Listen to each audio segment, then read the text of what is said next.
Hey guys, what's going on? Welcome to the show. This is Sports with Strawberry Ice. I'm your host, Jeff Trenopole. And as always, I bring you sports from a West Side point of view right here in the great city of Cincinnati, Ohio. Home of me, Strawberry Ice. See, I got a new shirt. You guys can buy it eventually whenever I get enough people that actually want it. Anyway, you found the show. Do me a favor, hit that like and subscribe button. I'm up to 615 subscribers, trying to get to 700 as fast as we can. All right, this show and every show is brought to you by T Properties. T Properties, quality housing for quality people. Check out the website at www.tpropertiesllc.com for all your rental property management needs and your rental needs.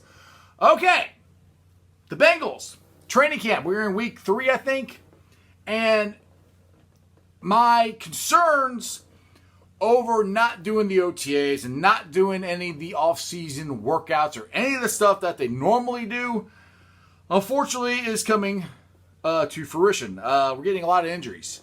AJ Green, Sean Williams, Renee Wilson, he's likely out for the year. Trey Waynes, one of our high-priced free agents, probably out for the whole most of 2020. Looks like AJ's going to be all right. But those are concerns that I had going into this. I mean, everybody's concerned about COVID-19, which we should be. I understand that. But it's football. It's a very hard-hitting contact sport that you need to take the entire year to prepare your body to go through that. And no matter how much that they did on their own, it's still not the same as being there, playing the game with your teammates, doing the OTAs, running through drills, doing football moves. You know, I'm not even contact, just playing football, and getting your body ready. You can get your mind ready with all the Zoom meetings and all that other stuff. You can get that ready. But physically, it's very, very hard to get your body ready without actually doing football. So that's was my concern this entire time, was more of because they, especially since they decided not to play the preseason games, which I'm like, you gotta play something because it's, like I said, it's football. There's going to be, unfortunately, I think a lot of injuries in the NFL this year, not due to COVID-19, just due to football and guys not being ready to play. I mean, I'll put it to you this way. I remember a couple years ago when Chad Johnson decided that he did not want to be a Bengal anymore. He played, I think, the first game, and then he tore his bicep or chest, something. He tore something. I can't remember what it was. It was so long ago. And he was done for the year in, the first game.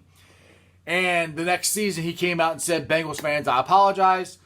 He goes, I didn't lift one weight. I didn't do one thing. I didn't do anything to get myself ready to play. Now, because he wanted to get traded.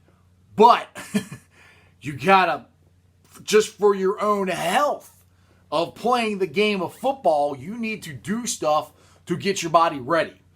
So hopefully these injuries will slow down and we won't get so many, and hopefully not so many key ones, but we'll see. Another interesting story that I posted on my Facebook page, Sports with Strawberry Ice, which I hope it's a good thing. It could be two different things, but Jordan apparently pancaked Gino in practice.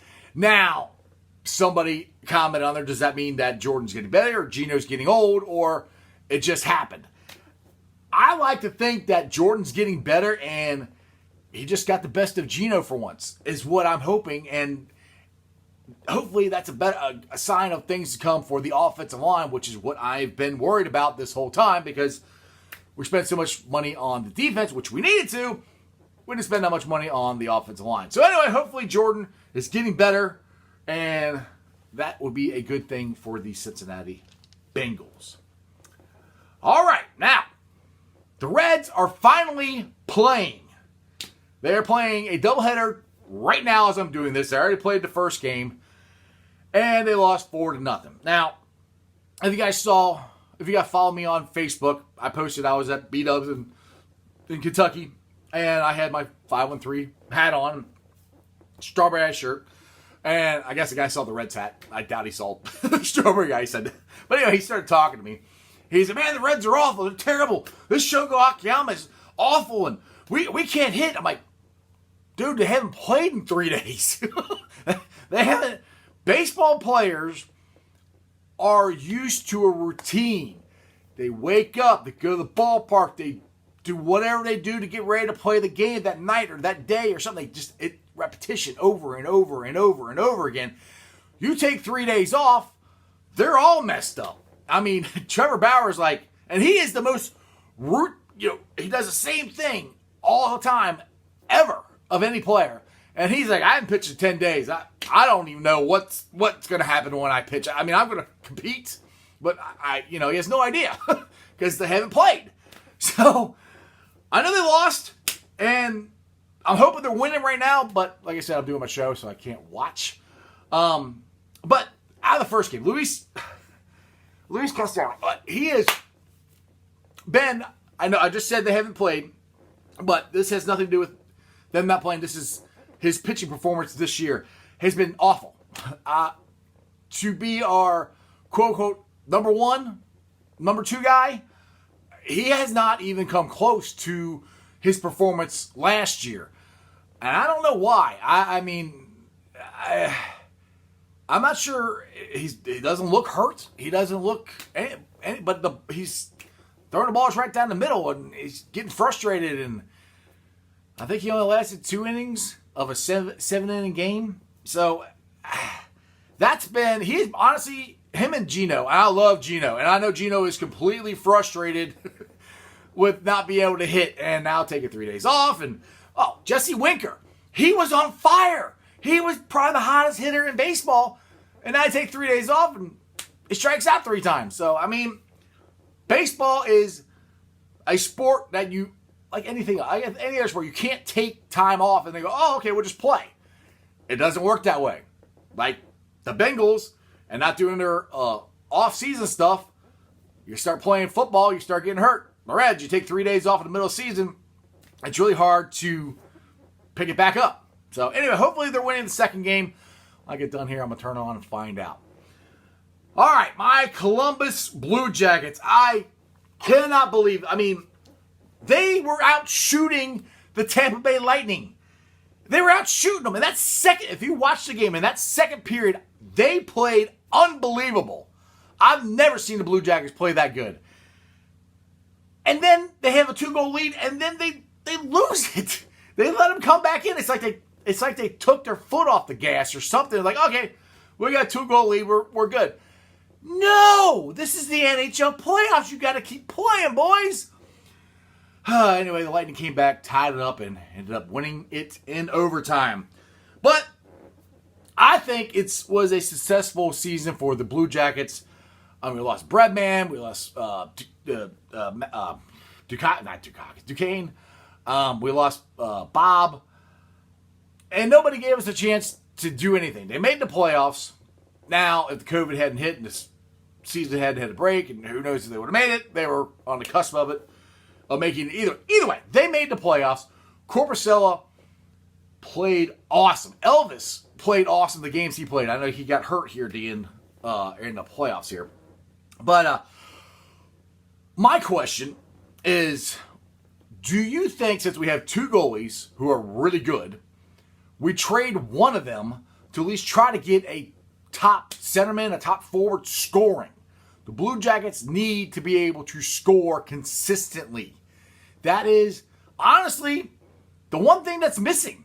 They've got the goaltender in Corpy. They've got the defense. They've got the defensive 1-2 punch in Zach Kerensky and Seth Jones. They've got the toughness in Foligno and Boone Jenner. And they've got it. They just need to score. And you don't need 2 great goaltenders. We have 2 great goaltenders. You can give one of them up and hopefully pick up a top 5 forward or center, is what I think the Blue Jackets will possibly do this year. I would think it would be Elvis, because rookie contract, he's cheaper, he's younger. meaning you could probably get more value for him, I would think. And the way Corpusella played, I don't see how you take him out of the net. That dude played his butt off. He played awesome. So anyway, Blue Jacket season is over. So we got the Reds to hopefully watch if they can stop getting the COVID-19 or whatever and get some consistency and hopefully win. Anyway, these are all things we can discuss on Facebook groups that I help run. They are Bengals Nation, Bearcats Country, Reds Country, and Cyclones Country. And I invite you to follow me on all my social medias. Sports with Strawberry Ice. I'm on Facebook, Twitter, Instagram, all of them.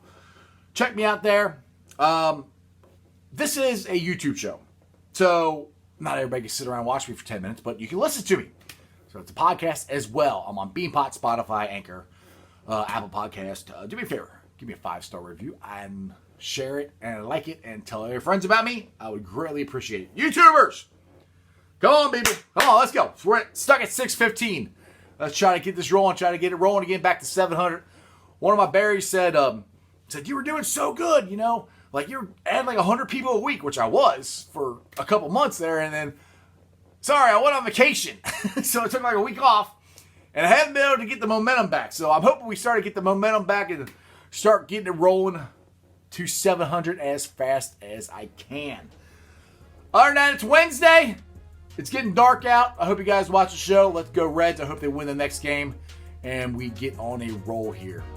Other than that, that's your sports, baby. See you guys.